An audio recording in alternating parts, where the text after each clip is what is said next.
السلام عليكم. أنا ماشي حنا بإذن الله حنا في ولاية بجانة.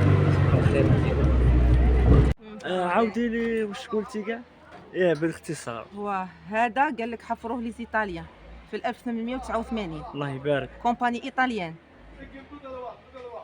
وهذا لو فار هذا اللي واه فيه هذه لاكروت قال لك فوق مرفوع فوق البحر ب 235 متر. ما شاء الله هو الحضارة ديال لو بلو او فار كبير كاع في الموند. سبحان هو الله.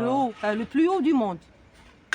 اه وقال لك هذا هنا في هذا الكروت جا هذا الفيلسوف ايطالياني هذا باساج هنا في 1307 البجايه وتلاقى مع العلماء تاع ما لافي شاء بال الله. 1307. ما شاء الله بارك الله فيك. شكرا.